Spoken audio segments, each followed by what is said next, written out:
বড় লোকরা বাড়ি বানায়, তার ভিতরে নিজের ডুপ্লেস, যেখানে একেবারে খাস রুম উনি থাকবে, সে জায়গায় সবকিছু একটু ভিন্ন রকম। চেয়ার বানাইছে, তাতে সুইচ দেওয়া, হুইল চাকা দেওয়া, এখানে সুইচে চাপ দিয়ে হ্যান্ডেল ঘুরে দিলি ওই শোকেসের থেকে গ্লাস আনতে হবে, অনায়াসে চেয়ারটা সেই জায়গাতে দাঁড়ায় যায়। আবার ওইতে আসতে হবে, ব্যাক গিয়ার দিলি জায়গায় চলে আসে। আবার খাটের ধারে যেতে হবে, চেয়ারে বসা, সুইচ দিলি খাটের ধারে চেয়ারে পৌঁছে যায়। দেখেন নাই এগুলো? বাথরুম এমন সুন্দর, বাথরুমের ভিতরে প্যান নাই, দেখা যাবে না, সমান দুটো পার দাগ আছে, ওর উপরে দাঁড়াইলে তলা খুলে যায়। কাম কাজ সাজিয়ে নামিয়ে বলবেন, আবার মিশে আটকে যায়, একটু গন্ধ না হয়ে আসে না। তো নিজের ব্যবহার্য জিনিস নিজে একটু এরকমই করে। তো আল্লাহ কয় সব কিছু তোদের জন্য বানাইলাম, এই আরশে আমি বসবো, তাহলে আমি একটু কায়দা বাজারি বানাবো। এই জন্য আল্লাহ তাআলা তার আরশটা নিজ হাতে বানাইছে। কোন সুবহানাল্লাহ। 2 নম্বরে কলম, 2 নম্বরে কোন কলম আমাকে বলবেন? আমারটা আল্লাহর একটা কলম আছে, সেই কলম দিয়ে 104 খানা আসমানি কিতাব লিখছে, ওইটা আল্লাহর কলম। অথচ আমি শুনছি আমাদের এই পাশের সন্তান, আমি মানে ইউটিউবে দেখছি, সত্যি মিথ্যে জানি না, ইউটিউব বা ফেসবুকের পর তো বিশ্বাস করা যায় না।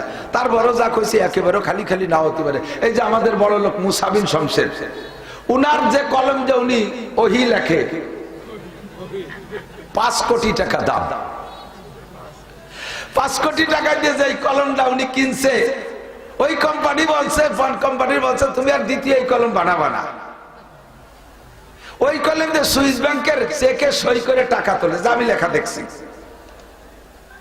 তো ওই কলমটা 5 কোটি টাকা দিয়ে বানাইছে, সুইস ব্যাংকের সুদে টাকায় সই দিয়ে উঠানোর জন্য। আমার আল্লাহ 104 খানা আসমানি কিতাব লিখবেন বিদায়, যে কলমটা মানুষের চোখ দিয়ে লিখবে বিদায়, যে কলমটা আল্লাহ তাআলা সিদ্ধান্ত নিয়েছে বানানোর, তাহলে ওই কলমটার কত দাম? আমার মাইকের আওয়াজ যাদের কানে যায়, তারা যাতে এখান থেকে একটা বুঝ নিয়ে যেতে পারে, এই জাতীয় ফিকির নিয়েই কথা বলার চেষ্টা করি। এজন্য সকলের কাছে অবিরাম অনুরোধ থাকবে যে কথাগুলো শুরু থেকে শেষ পর্যন্ত বোঝার চেষ্টা করব, খুব খেয়াল করব।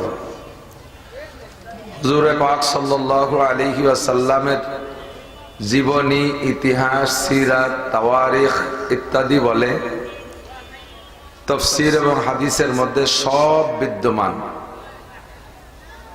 কম বেশ আমরা যা পড়েছি এবং আমাদের বড় বড় আল্লামা, মহামুরব্বী, উলামায়ে কেরামের কাছ থেকে যা শুনেছি, শিখেছি, সেই হিসাবে আমরা যা জানি, হুজুর আলাইহিস সালাতু ওয়াস সালাম রাত 1টা, 2টা, 3টা ফজর পর্যন্ত মাহফিল করছেন, বয়ান করছেন। অবশেষে খেচড়ি রান্না কান্না বান্না করে প্যাকেট প্যাকেট ভাগযোগ করে খাইয়ে দিয়ে বাড়ি গেছে, এরকম কোনো ইতিহাস খুঁজে পাওয়া যাবে না, কোথাও নাই। খুঁজলেই পাবেন হুজুর ফজরবাদ বয়ান করছেন, নামাজ পড়ে পিছনের দিক ফিরে বসছেন, সাহাবায়ে কিরাম সামনে আসছে, রাতের বেলা যে নতুন ওহী আসছে ওইগুলো হুজুর শুনাই দিতেন। অথবা কোনো বিপদ আপদ বা ভালো কোনো সুখবর, দুঃসংবাদ আসলে জানা থাকলে জিবরাইলের মাধ্যমে বা অন্যকের মাধ্যমে সেটা উম্মতকে ফজরবাদ শুনাই দিতেন। আবার সারাদিন ব্যাপী যে কথাগুলো আসতো এগুলো মাগরিবের পরে শুনাই দিতেন, ঈশা পর্যন্ত। আর সবচেয়ে বেশি ভালো বয়ান করতেন জুমার দিন খুতবা। আমাদের দেশে যে খুতবাটা জুমার দিন পড়ে, আমরা বাঙালি বিদায় এই আরবি খুতবা বুঝি না, এর জন্য ইমাম সাহেবরা তার আগে কিছু বয়ান বক্তৃতা করে। আর আরবের মানুষ খুতবা আরবিতে হুজুর যা বলতেন বয়ানটা তারা বুঝে নিত, এজন্য আলাদা কোনো বয়ান নেই, খুতবাই বয়ান ছিল। তো হুজুর আলাইহিস সালাতু ওয়াস সালামের বয়ানের 3টে টাইম খুঁজে পেলাম। একটা হলো জুমার আগে খুতবা, আর একটা ফজর বাদ ইশরাক পর্যন্ত, আর একটা মাগরিব বাদ সর্বোচ্চ ঈশা পর্যন্ত। বয়ান নবী আলাইহিস সালাতু ওয়াস সালামের প্রত্যেকটা কাজই সুন্নাত। তো বয়ানও নবীর সুন্নাত। আর সুন্নাত যদি সুন্নতের মাপ মতো হয় তাহলে ওই সুন্নতের মধ্যে হিদায়াত। আর সুন্নতকে যদি ওভারটেক করে ফেলি তার নাম বেদাত। তার নাম কি? বেদাত। আর বেদাতের ভিতরে হিদায়াত নাই, বেদাতের ভিতরে হিদায়াত নাই। যার কারণে বহু মাহফিল তো করি বছরে, কোন কোন জায়গা যে দেখি এরকম রাত 1টা, 2টা, 3টে, 4টে ফজর পর্যন্ত করে, কেউ ঘুমায়, কেউ কেউ সজাগ থাকে, কেউ আসে, কেউ যায়, কেউ বাদাম খায়, কেউ চানাচুর খায়, মহিলা পুরুষদের প্যান্ডেলটা ভরা থাকে। অবশেষে ফজরের আগে বা পরে তবারক বিতরণ করে নিয়ে খাইতে খাইতে চলে যায়। অর্ধেক মানুষ নামাজ পড়ে না। এই মাহফিলের 5 পয়সারও দাম কতক্ষণ? ফজরের 2 রাকাত ফরজ নামাজ জামাতের সাথে পড়া এরকম মাহফিলের কয়েক কোটি মাহফিলের চাইতে দামি।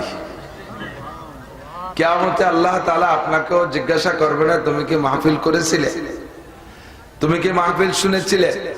আমাকে বলবে না তুমি কি বয়ান করেছিলে, কিন্তু আমাকে আপনাকে জিজ্ঞাসা হবে আউয়ালু মা ইউহাসাবু বিহিল আবদু ইয়াউমাল কিয়ামাতিস সালাহ। হাসরের মাঠে মুমিন আর কাফেরকে 2 ভাগ করার পরে কাফেরদেরকে ফি নারি জাহান্নামা খালিদিনা ফিহা আবাদা, তাদের কোনো হিসাব নিকাশ হবে না। হিন্দু বৌদ্ধ খ্রিস্টানদের কোনো হিসাব নাই। নামাজ রোজা হজ যাকাত হালাল হারাম কোনো জিজ্ঞাসা তাদের নাই। তারা এক কথায় কাফের, চির জাহান্নামী। চলে গেল তারা। আপনারা যারা মুসলমান হিসেবে সামনে থাকবেন, মুমিন হিসেবে থাকবেন, আপনাদের ভিতরে বাছাই হবে। তো সর্বপ্রথম বাছাই করার জন্য যে জিজ্ঞাসাটা হবে সেটা হবে নামাজ। সেটা কি? নামাজ।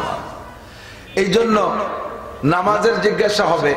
নামাজে যে পার হতে পারবে, নামাজের জবাব সুন্দর করে দিতে পারবে, হুজুর বলেন ফামান সালুহাত সালুহা সাইর আমালিহি, যে নামাজের প্রশ্ন সুন্দর করে জবাব দিয়ে পার হতে পারবে।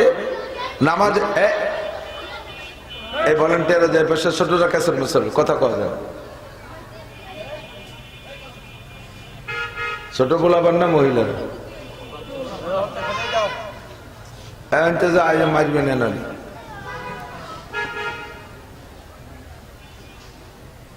যে ব্যক্তি নামাজের প্রশ্নের জবাব সুন্দর করে দিতে পারবে, নামাজের প্রশ্নের জবাব সুন্দর কিভাবে কন্ত? পরিষ্কার ভাষায় বলে দেবেন আমি কোনোদিনও পড়ি নাই। এর সুন্দর জবাব হয়ে গেল। এই জব নাকি? যার আমল নামায় নামাজ সম্পূর্ণ পরিপূর্ণ থাকবে, এটা হলো সঠিক জব। সালুহা সাইর আমালিহি, নবী পাক বলেন তার সব আমল সঠিক হয়ে যাবে, আর কোনোটাই তাকে বাধায় রাখতে পারবে না। এজন্য আমাকে কিয়ামতে জিজ্ঞাসা হবে নামাজের। আমি যেই বয়ান করলাম নামাজের জন্য, সেই বয়ান করতে করতে যদি ফজরের নামাজ ছুটে যায়, এই বয়ানের 1 পয়সারও দাম নাই। একই আছে তো? বিশ্বাস আছে? এজন্য আমরা এই মাগরিবের পর পরই বয়ানের ব্যবস্থাটা সব জায়গায় নিয়ে আসতে পারলে সুন্দর হয়। ঘুমও হবে, নামাজও হবে, খাওয়াও হবে, শরীর স্বাস্থ্য ভালো থাকবে। কিন্তু এই টাইমটা আমরা নষ্ট করে ফেলি এলোমেলো কইরা, বাহিরের দাওয়াতি বক্তাদেরকে এই সময় দেই না। তো আল্লাহ পাক রব্বুল আলামিন আজকে বয়ানের একটা সুন্নতি টাইম আমাদেরকে অনুসরণ করে এই অঞ্চলের অনেকের চেয়ে আগে আগে আসার বসার তৌফিক দান করেছেন। এর জন্য শুকর আদায় করি আলহামদুলিল্লাহ। আবারও বলি আলহামদুলিল্লাহ। অনেকে আছে জায়গা ময়লা বিদায় কি নিচেই বসছেন না নাকি? উপরে বসলে কিন্তু দাম বাড়ে না। মজলিসের আদব, একান্ত মুরব্বী যারা, যাদের নিচেই বসতে কষ্ট হয়, তারা ছাড়া এইভাবে পাইকারি দরে চেয়ার দেওয়া ঠিক হয়নি। ওলা মানুষ যে চেয়ারে বসে, উপরে বসতে পারলে দাম বাড়ে না। চর্মগুড়ি যে দেখো মানুষ নিচে বান্দর গাছের উপরে। আমরা তো দাইঠে উপরে না বসলে মুখ দেখে না, তাইতে বসে উপরে বসছি। নিচেই বসলে দাম বাড়ে। কচুরি উপর দিয়ে ভাসে, মানে মণিমুক্তা পানির নিচেই থাকে, ঠিক না? দামি জিনিস নিচেই থাকে। আপনারা সবাই আমার চাইতে দামি। আর আদবের খেয়াল রাখবো, ছোটরা মুরব্বীদেরকে প্রয়োজন হলে বসতে দেব। আল্লাহ পাক রব্বুল আলামিন আমাদেরকে বড় মায়া করে, দয়া করে, মহব্বত করে, ভালোবেসে সৃষ্টি করেছেন, বলি আলহামদুলিল্লাহ। মানুষকে সৃষ্টি করেছেন আল্লাহ তাআলা সোনা দিয়া। মিনহা খলাকনাকুম, মানুষ মাটি দিয়ে সময় পড়েন না? হা মানে মিনহা মানে তাহা থেকে, এই তাহা মানে মাটি, তাহা মানে মাটি। মিনহা খলাকনাকুম, তোমারে বানাইছি মাটি দিয়ে। বানানোর পরে আবার গোটা সৃষ্টির ভিতরে আল্লাহ তাআলা মানুষকে আশরাফুল মখলুকাত, সৃষ্টি জগতের শ্রেষ্ঠ, সৃষ্টির শ্রেষ্ঠ হিসেবে আল্লাহ তাআলা আমাকে আপনাকে ঘোষণা দিয়েছে। বানাইলেন মাটি দিয়ে, আবার ঘোষণা দিলেন সর্বশ্রেষ্ঠ বলে। অথচ আমাদের সামনে দেখি জগতে যত পদার্থ আছে যা দিয়ে কিছু বানানো যায়, লোহায় দিয়ে ইটে বানানো যায়, প্লাস্টিক দিয়ে তার বানানো যায়, প্লাস্টিক দিয়ে বদনা বানানো যায়, কাঠ দিয়ে ফার্নিচার বানানো যায়, স্বর্ণ দিয়ে অলংকার বানানো যায়, মণিমুক্তা দিয়ে অলংকার বানানো যায়, রূপা দিয়ে অলংকার বানানো যায়। তার ভরি কত দামি। আর টনকে টন মনকে মন মাটি যে জায়গা সে জায়গা পড়ে রয়েছে পাড়াইয়ে শেষ করতেছি, এর কোনো দাম নাই। শ্রেষ্ঠ মানুষটা আল্লাহ তাআলা এই দামি দামি পদার্থ যে না বানাইয়া মাটি দিয়ে বানাইছে। ভাবছেন কোন সময় কি দিয়ে বানাইছে? আমাদের মাটি দিয়ে। মিন হামাইম মাসনুন, মাটি দিয়ে আল্লাহ তাআলা মানুষকে বানাইলেন। যুবক আমার দিক নড়াচড়া করবে না, খুব বুঝতে হবে। সুর তাল গীত গান গজল সব শেষ, একটু বোঝার জন্য বসছি। মাটি দিয়ে বানাইলেন, বানাইলে আল্লাহ স্বর্ণ দিয়ে বানাইতেন, বুঝতাম যে স্বর্ণের ভরি 1,00,000 টাকা, আমিও সেই স্বর্ণের দামে দামি। রূপর ভরি 3,000 টাকা, তাই দিয়ে বানাইতো, বুঝতাম যে রূপর দামে আমিও দামি। হীরা কাঞ্চন মণি মুক্তা বহু দামি। ম্যাগনেট দিয়ে বানাতো, বুঝতাম যে ম্যাগনেটের মেলা দাম, সেই দামে আমি দামি। দুনিয়ার ভিতরে সবচাইতে কম দামি মাটি, সেই মাটি দিয়ে আমারে বানাইয়া আবার শ্রেষ্ঠ বানাইলেন। কেন আল্লাহ তাআলা মাটি দিয়ে বানাইলেন?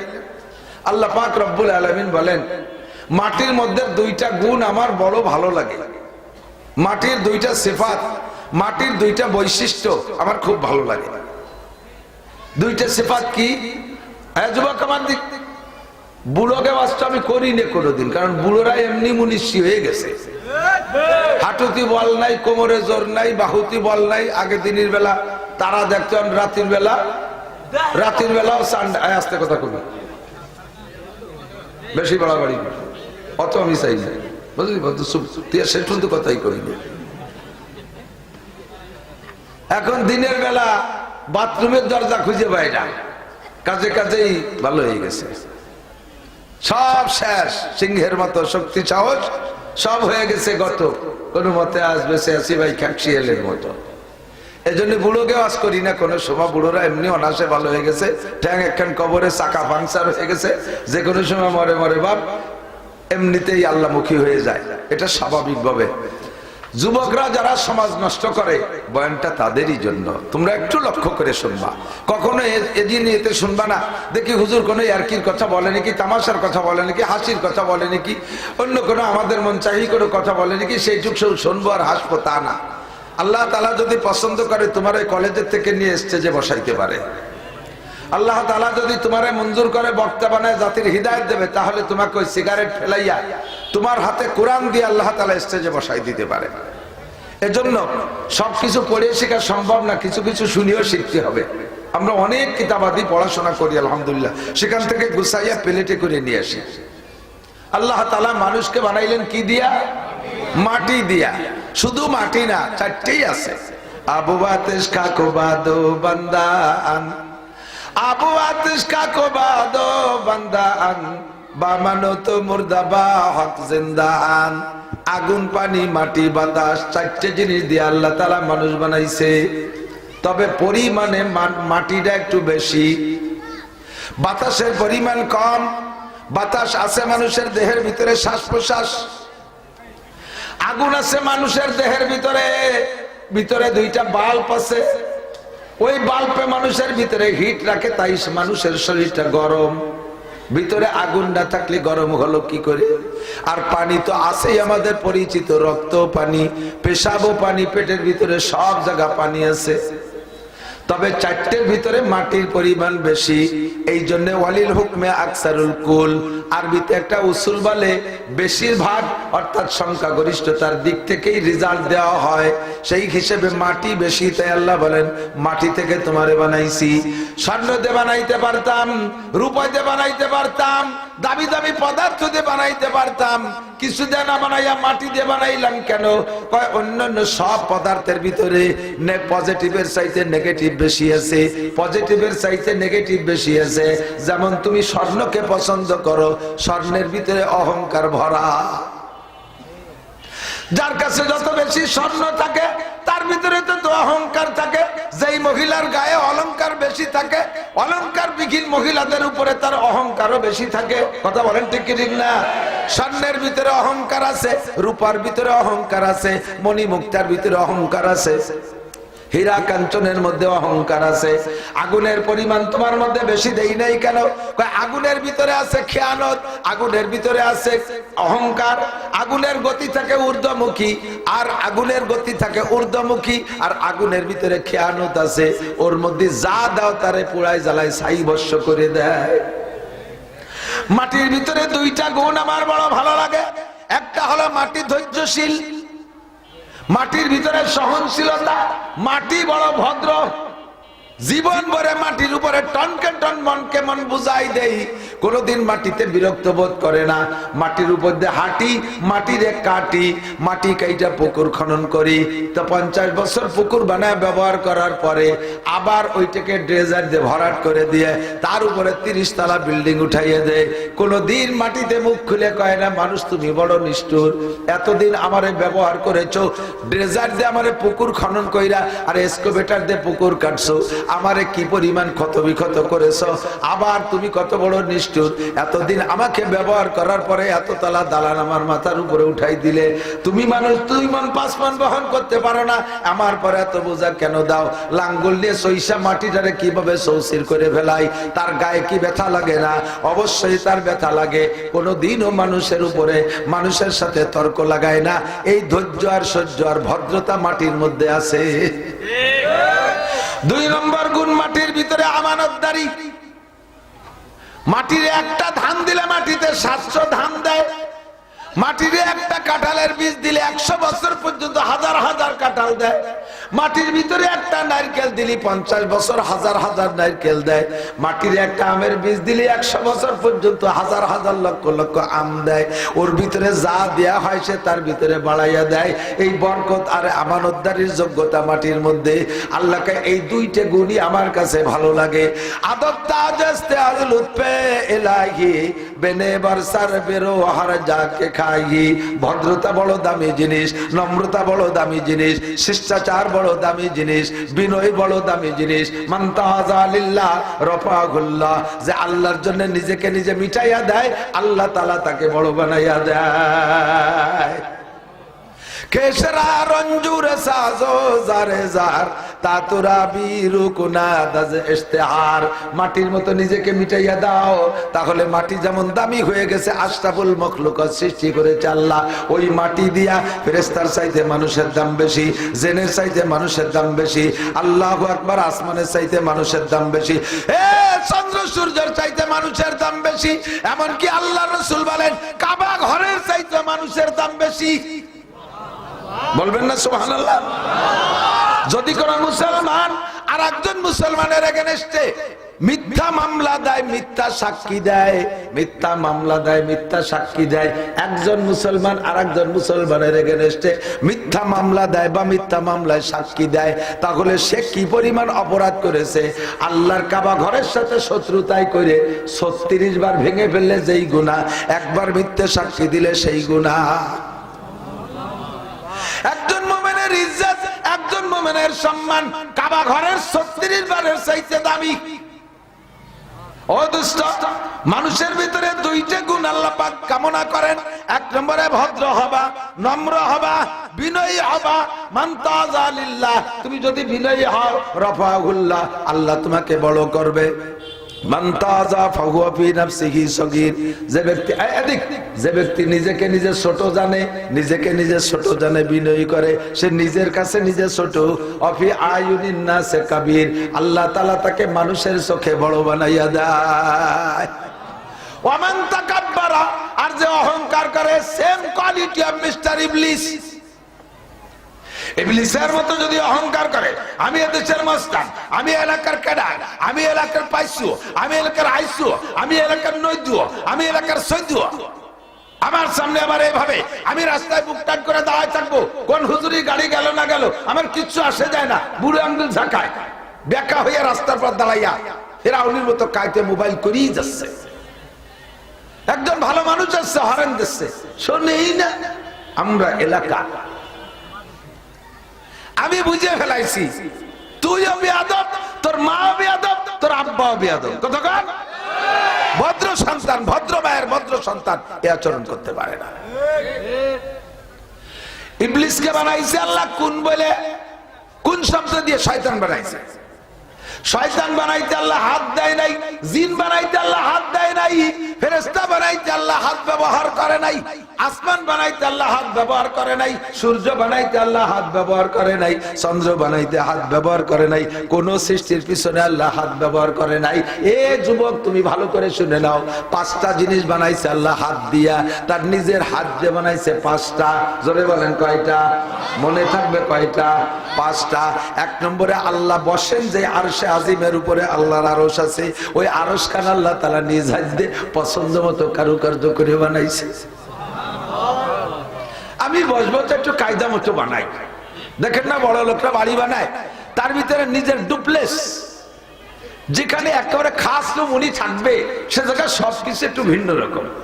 চেয়ার বানাইছে, তাতে সুইচ দেওয়া, হুইল চাকা দেওয়া, এখানে সুইচে চাপ দিয়ে হ্যান্ডেল ঘুরে দিলি ওই শোকেসের থেকে গ্লাস আনতে হবে, অনায়াসে চেয়ারটা সেই জায়গাতে দাঁড়ায় যায়। আবার ওইতে আসতে হবে, ব্যাক গিয়ার দিলি জায়গায় চলে আসে। আবার খাটের ধারে যেতে হবে, চেয়ারে বসা, সুইচ দিলি খাটের ধারে চেয়ারে পৌঁছে যায়। দেখেন নাই এগুলো? বাথরুম এমন সুন্দর, বাথরুমের ভিতরে প্যান নাই, দেখা যাবে না, সমান দুটো পার দাগ আছে, ওর উপরে দাঁড়াইলে তলা খুলে যায়। কামকাজ সাজিয়ে নামিয়ে বলবেন, আবার মিশে আটকে যায়, একটু গন্ধ না হয়ে আসে না। তো নিজের ব্যবহার্য জিনিস নিজে একটু এরকমই করে। তো আল্লাহ কয় সব কিছু তোদের জন্য বানাইলাম, এই আরশে আমি বসবো, তাহলে আমি একটু কায়দা বাজারি বানাবো। এই জন্য আল্লাহ তাআলা তার আরশটা নিজ হাত দিয়ে বানাইছে। কোন সুবহানাল্লাহ। 2 নম্বরে কলম। 2 নম্বরে কোন কলম? আমাকে বলবেন আমারটা? আল্লাহর একটা কলম আছে, সেই কলম দিয়ে 104 খানা আসমানি কিতাব লিখছে, ওইটা আল্লাহর কলম। ও দোস্ত, আমি শুনছি আমাদের এই পাশের সন্তান, আমি মানে ইউটিউবে দেখছি, সত্যি মিথ্যে জানি না, ইউটিউব বা ফেসবুকের পর তো বিশ্বাস করা যায় না, তার বড় যা কইছি একেবারে খালি খালি না হতে পারে। এই যে আমাদের বড় লোক মুসা বিন শমসের, উনার যে কলম যে উনি ওহি লেখে, 5 কোটি টাকা দাম। 5 কোটি টাকা দিয়ে যে কলমটা উনি কিনছে, ওই কোম্পানি বলছে, ফন্ট কোম্পানি বলছে তুমি আর দ্বিতীয় এই কলম বানাবা না। ওই কলম দিয়ে সুইস ব্যাংকের চেকে সই করে টাকা তোলে, যা আমি লেখা দেখছি। তো ওই কলমটা 5 কোটি টাকা দিয়ে বানাইছে, সুইস ব্যাংকের সুদে টাকায় সই দিয়ে উঠানোর জন্য। আমার আল্লাহ 104 খানা আসমানি কিতাব লিখবেন বিদায়, যে কলমটা মানুষের চোখ দিয়ে লিখবে বিদায়, যে কলমটা আল্লাহ তাআলা সিদ্ধান্ত নিয়েছে বানানোর, তাহলে ওই কলমটার কত দাম? মুসা বিন শমসের কলমের চাইতে 2 টাকা হলেও কম না বেশি? আল্লাহ নিজ হাতে বানাইছে কলমটা। এই কলম দামি হওয়ার কারণে সূরা কলম নামে একটা সূরা আছে, 29 নম্বর পারা 2 নম্বর সূরা।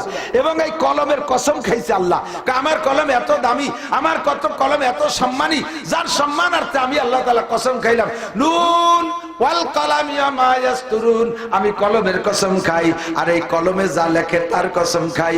আমার কলমে দুনিয়ার কোন মিথ্যা পেপার পত্রিকায় কিছু লেখে না, আমার কলম দিয়ে তসলিমা নাসরিন লেখে না, আমার কলম দিয়ে সালমান রুশদি লেখে না, আমার কলম দিয়ে দুনিয়ার কোন নাস্তিক মুরতাদ লেখে না। আমার কলমের রুহু আছে। আমি কলমকে বলি উক্তুবিয়া কলম, হে কলম তুমি লেখো। প্রথম যদি আল্লাহ কলমকে বললেন উক্তুবিয়া কলম, ও কলম তুমি লেখো। কলমে কয় আল্লাহ কি লিখবো? আল্লাহ পাক রব্বুল আলামিন বললেন উক্তুব বিসমিল্লাহির রহমানির রহিম। জোরে কন্না সুবহানাল্লাহ। অনেকে নাকি পেটের মধ্যে সোনা খাইয়ে